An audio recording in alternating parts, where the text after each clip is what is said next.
우리가 드디어 이 마가복음 12장 13절부터 17절까지의 내용에 도달했습니다. 우리 기독교 역사에서 오늘 우리가 읽은 이 성경만큼 다양한 해석과 많은 논쟁을 일으키고 또 많은 영향을 끼친 그러한 것이 드물 것입니다. 역사를 배우는 사람들은 아마 잘 알고 있을 거예요. 근대 역사의 아버지라고 불리우는 레오폴드 폰 랑케라고 하는 사람이 여기 있는 이 귀절을 가지고 이런 유명한 말을 했습니다. 우리가 예수 그리스도로부터 받은 수많은 탁월한 말씀 중에 이 가이사의 것은 가이사에게, 하나님의 것은 하나님에게라는 가르침보다 더 중요하고 영향력이 컸던 말씀은 없을 것이다. 가이사의 것은 가이사에게, 하나님의 것은 하나님에게. 아마 여러분이 몇 번 들었을 그런 내용일 것입니다. 이게 우리 인간의 역사 속에 굉장히 많은 영향을 주었습니다. 오늘 우리가 이 많은 해석과 논쟁을 가지고 있는 이 본문을 한번 잘 이해하고, 그리고 우리가 이 속에서 어떤 교훈을 받은 것인가를 한번 생각을 해봐요. 먼저 여기 보니까 그들이 바리새인과 헤롯 당 중에 사람을 예수님께 보냈다, 이런 말씀으로 시작이 됩니다.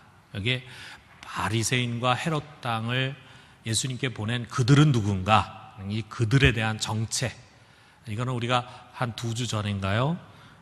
이 마가복음 강해를 하면서 11장 27절을 다뤘는데, 거기에 보면은 예수님이 성전에 계실 때 대제사장들과 서기관들과 장로들이 예수님께 나왔다. 이들은 이 사내들인 공의원, 우리로 하면은 우리 국회의원 되는 그런 사람들입니다. 그들이 예수님께 나와서 질문한 것이 그거죠. 당신이 도대체 무슨 권세로 이러한 일을 하느냐? 예수님께 따지듯이 아주 당돌하게 저돌적으로 이렇게 물었습니다. 그랬다가 예수님께서 역질문을 하셨죠. 그럼 내가 하나 먼저 묻겠다. 요한의 세례가 하늘로부터냐 아니면 사람으로부터냐? 이걸 대답하면 나도 대답해 주겠다 라고 하는 역질문을 받고는 거기에 모여있는 백성들 앞에 창피를 당하고 물러섰던 사람들입니다. 이제 작전을 바꾸는 거예요. 그들이 자기 아랫사람들을 보내면서 예수님이 피하기 어려운 아주 교묘하고 어려운 질문을 던져서 그것으로 이제 예수님의 책을 잡겠다, 이렇게 작전을 바꿨습니다. 그래서 이들의 지시를 따라서 바리새인과 헤롯 당 중에 일부가 예수님께 왔습니다. 그리고 좀 어설프지만 먼저 예수님께 부드럽게 그분께 아부의 말을 했어요. 14절에 보니까 선생님이여, 우리가 아노니 당신은 참되시고 아무도 꺼리는 일이 없으시니 이는 사람을 외모로 보지 않고 오직 진리로서 하나님의 도를 가르치심이니이다. 물론 전혀 그렇게 생각하지 않음에도 불구하고 이제 예수님께 뭔가 좋은 분위기를 만들겠다 해가지고 이런 아부의 말을 했습니다. 이 말을 하고 난 다음에 이제 본론을 얘기하는 거예요. 그게 뭐냐? 가이사에게 세금을 바치는 것이 옳으니까 옳지 아니하니까, 우리가 바치리까 말리까? 바로 이 질문입니다. 여기 지금 가이사라고 하는 것은 로마의 황제를 지칭하는 거죠. 자, 우리가 로마의 황제에게 세금을 바칠까요 말까요? 바치는 게 옳습니까? 아니면 안 바치는 게 옳습니까? 이거를 좀 대답해 주십시오 라는 질문입니다. 이것은 그 당시에 공적인 자리에 있는 사람이라면 누구나 꺼리는 질문이었어요. 대답하기가 너무나 어려운 질문이었습니다. 어떤 대답을 하던, 어떤 자리매김을 하던 큰 화를 부를 수 있는 그런 질문이었어요. 세금과 관련된 문제는 이스라엘에 있어서는 아주 핫 이슈였어요. 그래서 우리가 이 세금과 관련된 역사적인 정황을 먼저 좀 이해할 필요가 있습니다.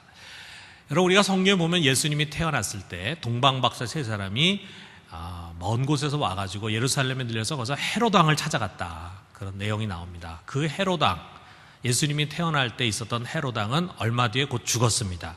그리고 그가 유언한 것에 따라서 그의 세 아들이 그 헤롯이 다스리던 땅을 서로 나눠서 다스리게 됐어요. 예루살렘을 포함한 이 유대 본토 제일 이 알짜 땅은 그의 맏아들인 아켈라오라고 하는 사람이 통치하게 됐고, 그리고 북쪽의 갈릴리 지역을 헤롯 안디바라는 사람이 다스렸고, 그 위에 변방 지역을 헤롯 빌립이라고 하는 사람이 다스리게 됐습니다. 그런데 이 유대 본토를 통치하던 맏아들 아켈라오라고 하는 사람은 아주 포악해 사람들을 많이 죽였습니다. 그리고 무능한 통치자였어요. 그래서 그는 왕으로 오른 지 9년 만에 퇴위당하고, 그리고 이제 그 자리를 로마에서는 총독을 파송했습니다. 그래서 이제 직접 로마가 그 땅을 다스리게 됐습니다. 여기에 온 총독은 자기가 맡고 있는 그 영역에서 왕은 아니지만 거의 왕 못지않는 그런 통치자의 역할을 하는 거죠. 그러면서 아주 중요한 사건을 재판하고, 그리고 거기에 주둔해 있는 로마군을 통솔 지휘했습니다. 그러나 그의 가장 중요한 임무 중에 하나가 무엇이었냐 하면은 거기에 세금을 부과하고, 그리고 그 세금을 잘 징수해가지고 그거를 로마의 황제에게 직접 보내는 일이었습니다. 여러분, 우리가 누가복음에 보면은 예수님의 태어난 그 사건을 그 기술한 이야기 속에 보면은 이런 게 있어요. 그게 먼저 예수님의 어머니 마리아와 요셉이 나사렛 사람이었다는 것을 우리에게 보여주고 있어요. 그런데 나사렛에 살고 있는 마리아가 어떻게 베들레헴에 가서 예수님 낳게 됐는가? 그 이야기가 우리에게 설명되고 있습니다. 그 당시에 예수님이 태어날 때 수리아 총독에 의해서 로마에서 명령을 내려서 유대에 있는 사람들은 전부 다 호적을 해야 된다. 자기 고향에 가서 호적을 해야 된다. 그래서 마리아의 남편이었던 요셉은 고향이 베들레헴이었어요. 그는 유다 지파였습니다. 마리아는 레위 지파였지만 유다 지파였어요. 그래서 그는 아내를 데리고 베들레헴으로 가야 했습니다. 아내가 만삭이 됐어요. 그러나 귀한 아내 가야 했기 때문에 할 수 없이 만삭된 아내를 데리고 가는 바람에 베들레헴에서 애를 낳게 됐어요. 물론 이것이 구약에 예언되어 있는 말씀이죠. 전혀 처음 가보는 곳, 낯선 곳에 여관방에서, 그것도 방이 없어가지고 마구간에서 애를 낳게 됐다. 한편으로는 서글프면서 한편으로는 참 낭만적인 이야기로 우리에게 전달되어 오지만, 왜 그가 나사렛에서 애를 낳지 않고 이와 같이 멀리 베들레헴에서 낳을 수밖에 없었는가, 그 긴 여행을 그가 갈 수밖에 없었는가 하는 것은 그 당시 유대민족의 또 다른 서글픈 역사입니다. 이 유대 땅을 지배하는 로마가 세금을 걷기 위해서 호적을 등록하게 한 거예요. 그 당시에 세금이라고 하는 것은 인두세입니다. 각 사람의 머리에 매기는 세금이었어요. 그러니까 세금을 잘 걷기 위해서는 인구조사를 철저히 해야 돼. 그래서 사람들로 하여금 호적을 하도록 했다 이거죠. 이러한 로마의 그 세금 정책에 그 당시에 의식이 있는 유대인들은 아주 거부감을 갖고 저항을 했습니다. 그래서 유대사가인 요세푸스라고 하는 사람인데, 그 사람의 글에 보면은 첫 번째 총독으로 온 코포니우스라고 하는 사람의 재직 당시에 이 세금 정책의 반기를 들고 갈릴리에서 유다라고 하는 사람이 사람들을 동원해가지고 폭동을 일으켰어요. 이게 사도행전 5장 37절에 가말리엘 교법사가 연설하는 내용에도 나옵니다. 갈릴리에서 유다가 사람들을 들고 일어났다 그랬어요. 그들은 뭐라 그랬냐면 로마의 세금을 내는 자편에 서고 하나님 외에 다른 통치자를 인정하는 자는 반역자다, 이렇게 선포를 했습니다.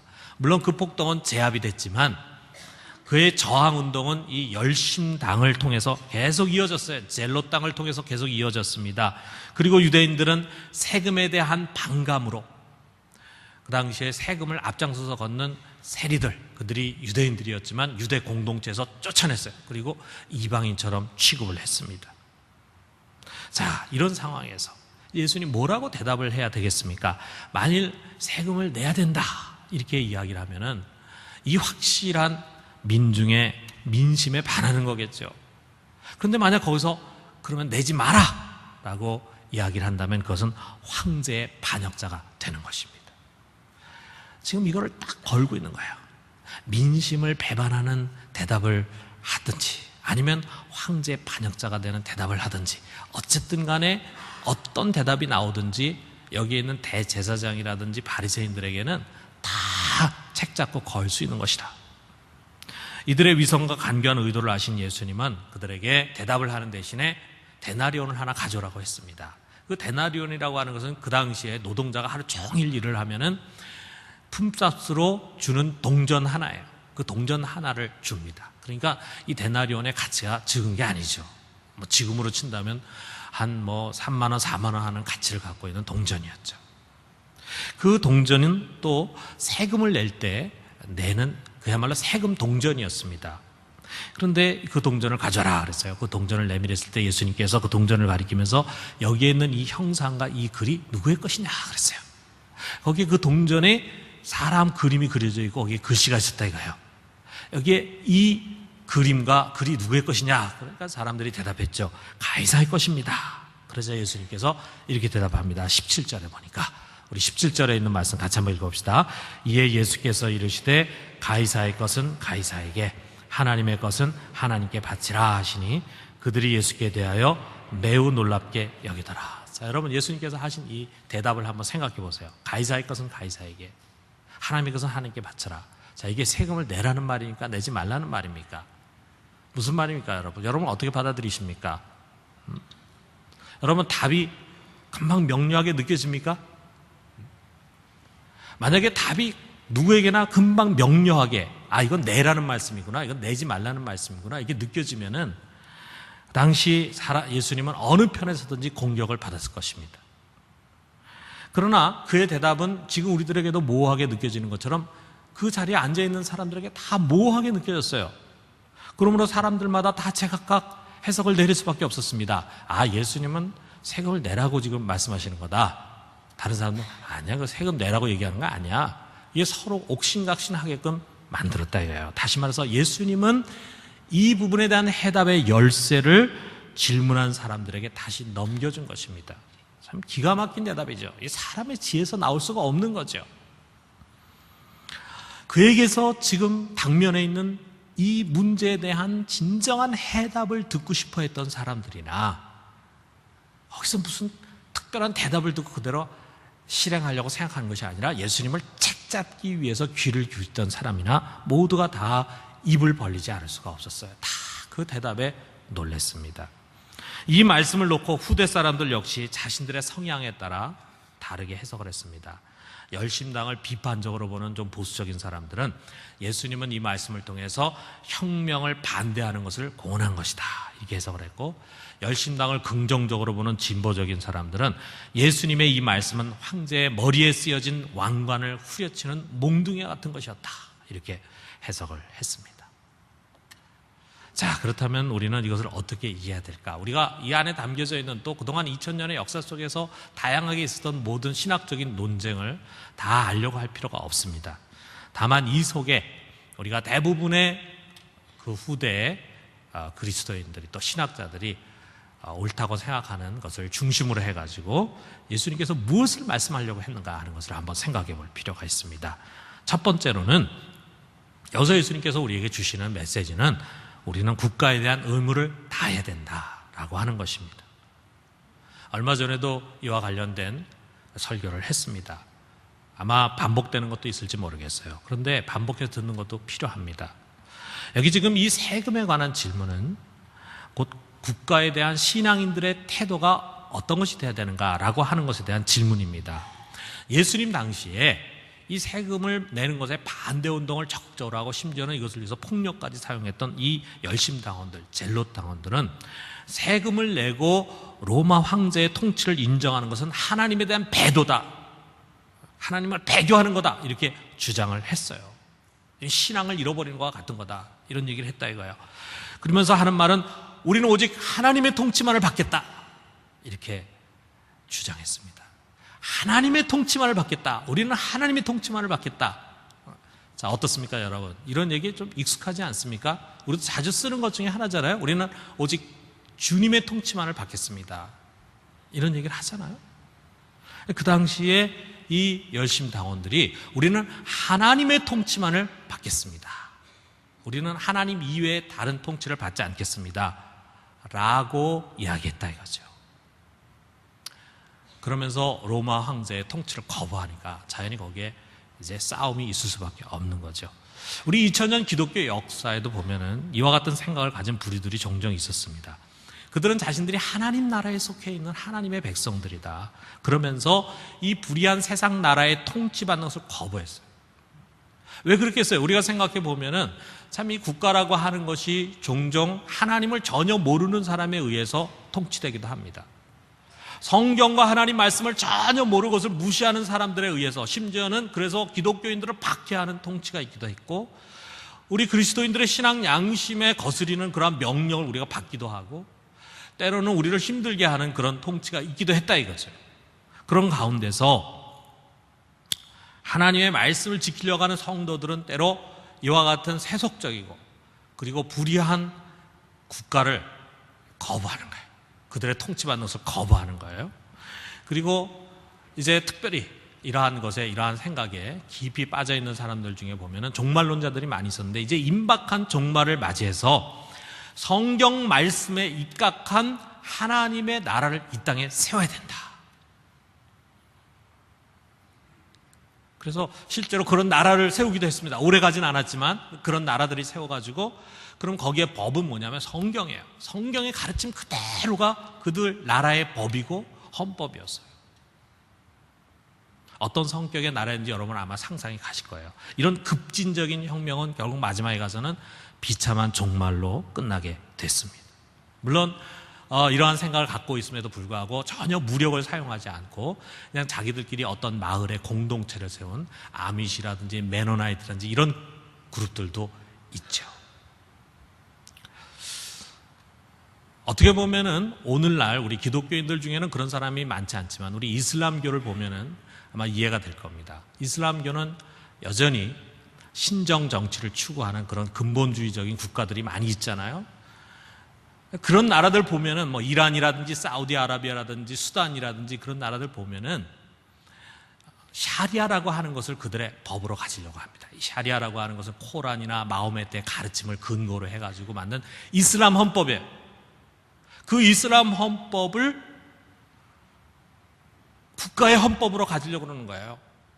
그럼 어떻게 되겠어요? 그 나라 속에 이슬람 믿지 않는 사람은 살 수 없는 거죠. 그리고 그 먼 옛날 코란이 만들어질 때 고대의 사상 속에 형성된 계명이다 보니까 뭐 그 당시에 무슨 뭐 남녀 평등이 있었습니까? 인권이 있었습니까? 그러다 보니까 거기에 아주 인권을 훼손하는 법들이 많이 있는 거예요. 그래서 여자 같은 경우에 만약에 뭘 잘못해 한눈 팔고 간음을 했다 그러면 돌로 쳐 죽이는 거예요. 자기 형제들 중에서 기독교인이 됐다라고 할 경우에 그걸 죽여도 살인도 안 돼. 이런 법.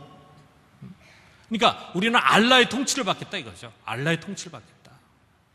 그런데 아직까지 많은 이슬람 국가들은 이런 신정 국가의 형태를 취하려고 하고 있는데, 우리가 과거 고대에 보면은 이런 신정 국가 형태들이 많이 있었습니다.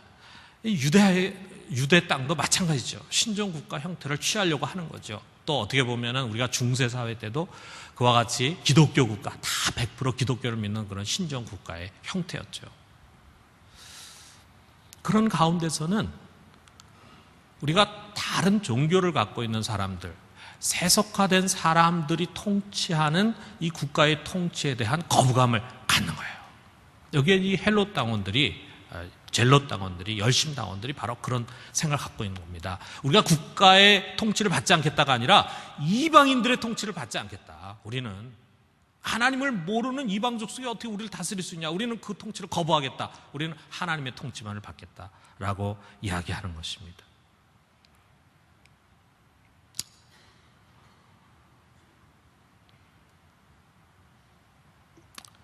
그런데 여기 예수님께서 말이죠, 가이사의 것은 가이사에게 돌려라 라고 하는 이 메시지를 주심으로 인해서 이제 그들로 하여금 가이사, 다시 말하면 하나님을 모르는 이방의 통치를 너희들이 수긍하고 인정하라 라고 하는 것을 가르치는 겁니다.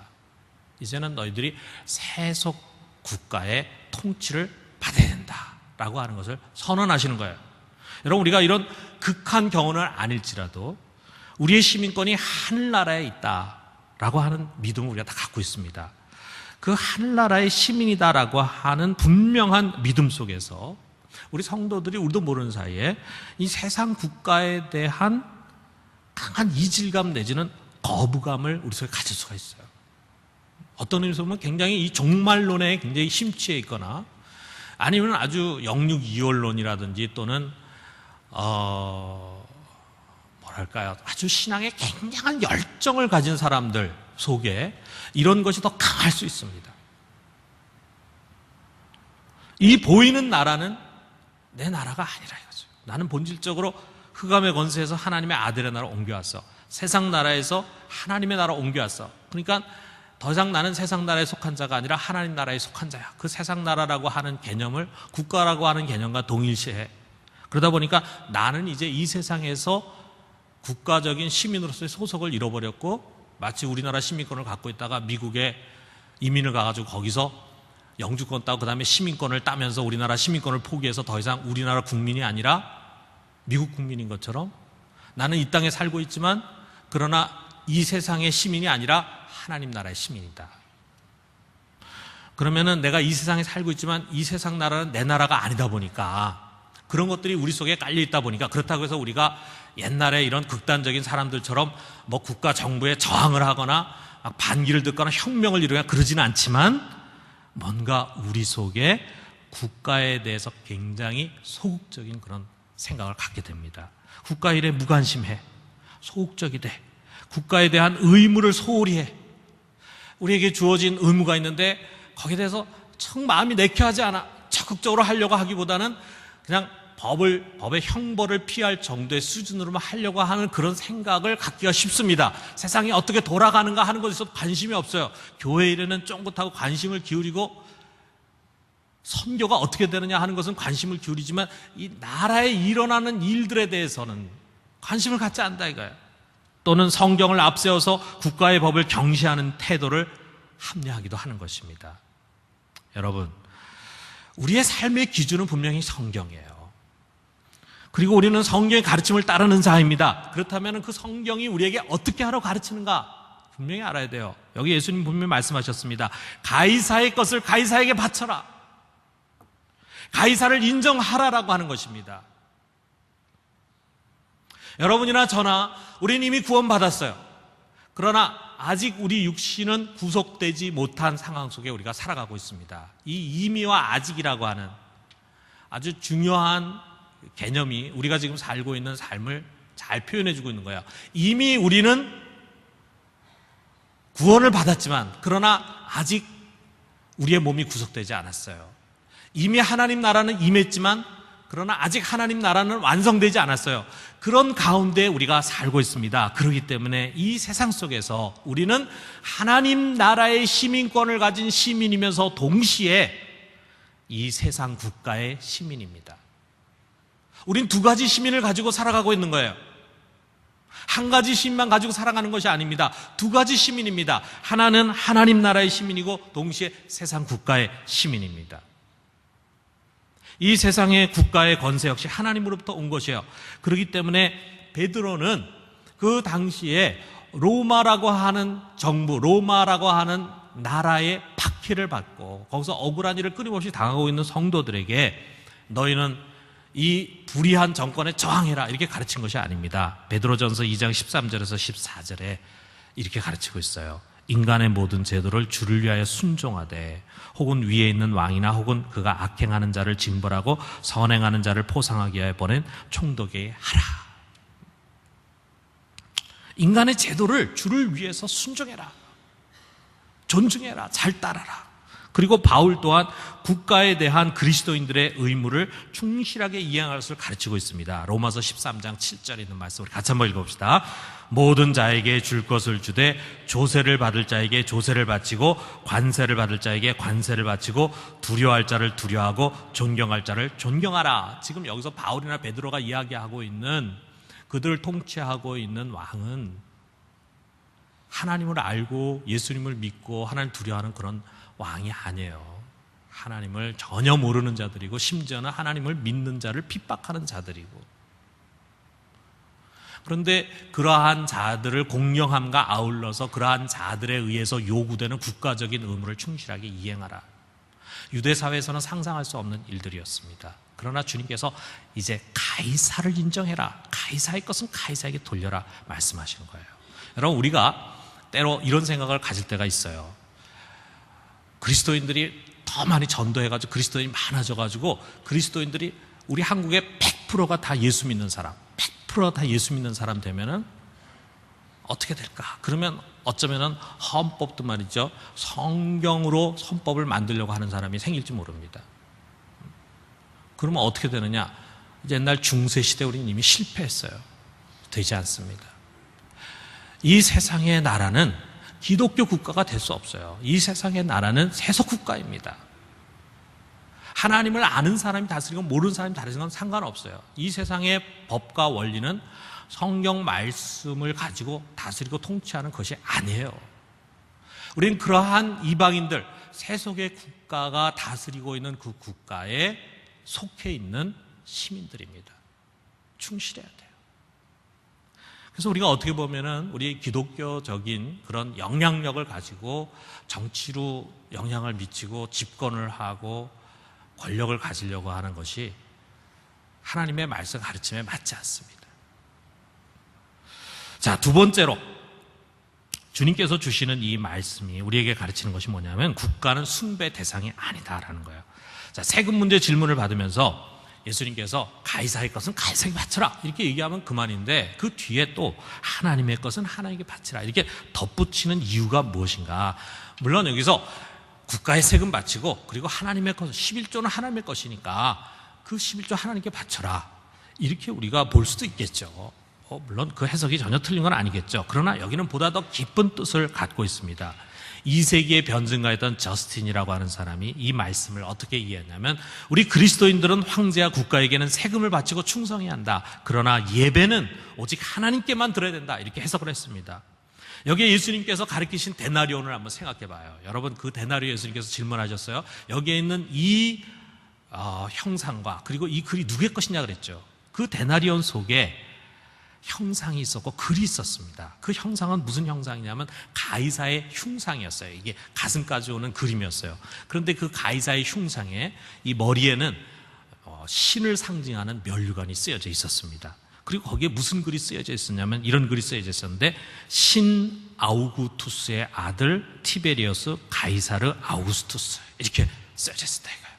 아우구스투스는 최초의 로마 황제가 된 사람입니다. 근데 그 사람을 뭐라고 불렀습니까? 신이라고 신. 그리고 그 동전의 뒷면에 보면은 황제의 어머니인 니디아가 신의 보좌에 앉아있는 모습이 그려져 있었는데 그거는 하늘 평화의 성육신을 상징해주고 있더라 이거죠. 그러니까 가이사는 그 당시에 단순히 국가의 통치자가 아니라 숭배의 대상이었습니다.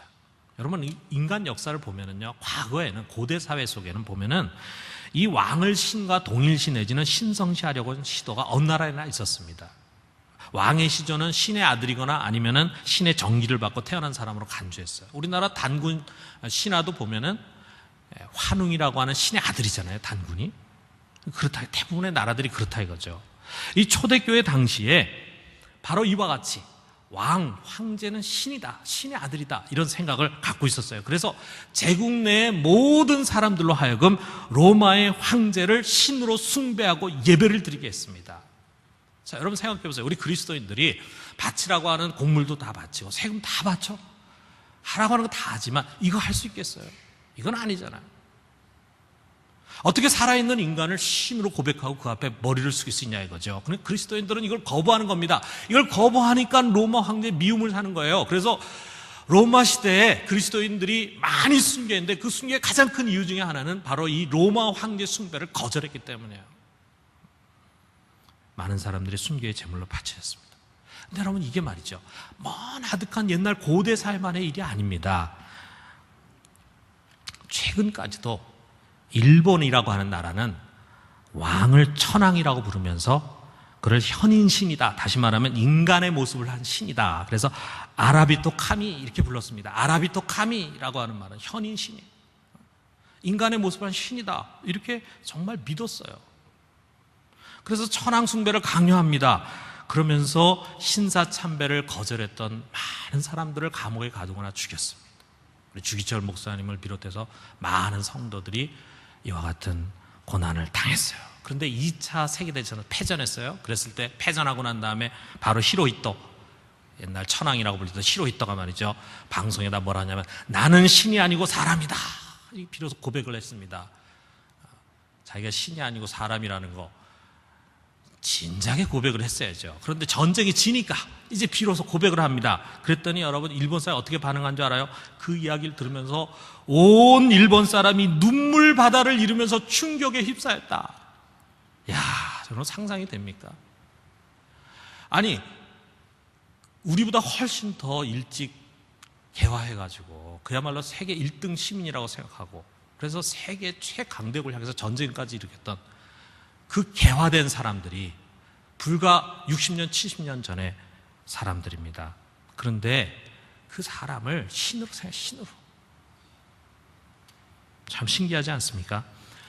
여러분, 이것이 우리 인간의 속성 속에 있습니다. 국가와 또는 국가의 통치자에게 신적인 권위를 부여하려고 하는 무엇인가 우리 속에 있다 이거예요. 여기서 주님은 가이사의 것은 가이사에게, 하나님의 것은 하나님에게 바치라라고 하는 말씀을 통해서 이런 의미를 우리에게 전달하는 것입니다. 가이사의 것만을 가이사에게 드려라. 하나님의 것을 가이사에게 돌려서는 안 된다. 하나님의 것은 반드시 하나님에게만 돌려야 한다. 무슨 말입니까? 사람이건 국가건 어떤 이념이건 세상에 어떤 것도 숭배와 예배의 대상이 될 수 없습니다. 어떤 것도 절대시할 수 없습니다. 절대라고 하는 말이 붙는 것은 오직 하나님께만 돌아가야 됩니다. 우리의 경배는 오직 하나님께, 하나님만을 우리는 평생 예배해야 합니다. 이것을 우리가 가르치고 있어요. 세 번째로는 국가와 교회는 구분하지만 분리되지 않는다는 것을 주님은 우리에게 가르치고 있어요. 이 말씀은 역사 속에서 국가와 교회를 구별짓는 중요한 말씀으로 이해가 됐습니다. 우리가 아는 것처럼 우리 기독교회가 이 말씀을 하실 때 또 우리 바울이 복음을 전하고 바울 서신이나 사도행전 그 역사 속에서는 기독교는 소수였잖아요. 그런데 밀라노 칙령이 이루어지고 로마에서 기독교를 국교로 하고 난 다음에는 엄청난 숫자 교회 하나 밀려들어오더니 얼마 안 가서 이제 유럽 전체가 기독교화 됐어요. 모든 사람 다 기독교인이에요. 안 믿는 사람들은 거기서 살기가 어렵습니다. 이렇게 기독교회가 중세를 거치면서 교회 힘이 커지는 거예요. 그러면서 국가와 극심한 권력 다툼을 벌이게 됩니다. 특히 교황. 이 과정에서 국가와 교회의 역할이 서로 뒤섞이고 말았어요. 그래서 왕이나 제후가 말이죠, 영적인 일에 간섭해요. 정통신학과 이단을 왕이나 제후가 판결을 내려 그 사람들이 뭘 알겠어요. 그런데 그랬다 이거예요. 또 그런가 하면 교회 감독, 그 당시에 비숍이라고 불렀는데 이 교회 감독은 군대를 갖고서 군대를 가지고 사람들을 무력으로 다스리는 거예요. 여러분 생각해 보세요. 목사가 말이죠, 자기 군대를 가지고 교인 말 안 듣는 교인이 있으면 가서 혼을 내주고 막 이렇게 한다. 여러분 상상이 갑니까? 그 당시에 영적인 일을 해야 할 비숍이 말이야, 자기 밑에 군대를 두고 있는 거야, 군대를. 그래가지고 그 군대를 가지고 사람들을 통치하고 다스리니 되겠어요, 그게? 그 사람이 진정한 영적인 지도자라고 말할 수 있습니까? 그래서 루터와 칼빈은 종교개혁을 일으키면서 이것을 바르게 잡으려고 했습니다. 그들은 하나님이 이 세상을 섬기도록 두 개의 기관을 세웠다 했는데 그 하나는 공권력을 가지고 세상을 다스리는 국가고 다른 하나는 영적인 사역을 맡은 교회, 국가와 교회, 이 두 기관을 하나님이 세상에 세우셨다 그랬어요. 국가는 법과 이성을 따라서 운영이 되고 교회는 하나님의 말씀을 따라서 행하는 것입니다. 이 둘은 근본적으로 본질과 역할에서 서로 달라요. 그렇기 때문에 교회는 영적인 일에 간섭해서는 안 돼. 그리고 교회는 정치 세력이 되어서는 안 된다는 겁니다. 가이사의 것과 하나님의 것은 나뉘어져야 한다는 것입니다. 이처럼 이 말씀은 정교 분리의 근거가 되는 말씀으로 인용이 됐어요. 그런데 이것이 또 다른 부작용을 낳으면서 그리스도인들로 하여금 국가에 대해서 무관심하고 무책임한 성향을 갖게 해줬습니다. 그러므로 우리는 여기에 또 다른 면이 있음을 간과해서는 안 됩니다. 국가 역시 하나님의 주권과 통치 아래 있습니다. 그렇기 때문에 국가는 하나님이 세우신 뜻에 합당한 정의로운 모습을 계속 가지고 있어야 돼요. 이것을 교회가 도와줘야 합니다. 그래서 교회는 하나님 말씀을 붙잡고 때로는 기도하면서 때로는 격려해주면서 때로는 책망하고 비판하면서 우리가 몸담고 있는 교회가 하나님의 종으로서 올바른 길을 가도록 도와줘야 합니다. 이것이 세상 속에서 교회의 선지자적인 사명입니다. 여러분 말씀 뵙겠어요. 주님은 가이사의 것을 가이사에게, 하나님의 것을 하나님에게 바치라 가르칩니다. 두 가지 사명을 우리에게 주시는 거예요. 너에게는 가이사의 것도 있고 하나님의 것도 있다. 가이사의 영역이 있고 하나님의 영역이 있다. 어느 한쪽만 해서는 올바른 건강한 신앙이 아닙니다. 이 사회 속에서 우리에게 주어진 본분에 충실해야 합니다.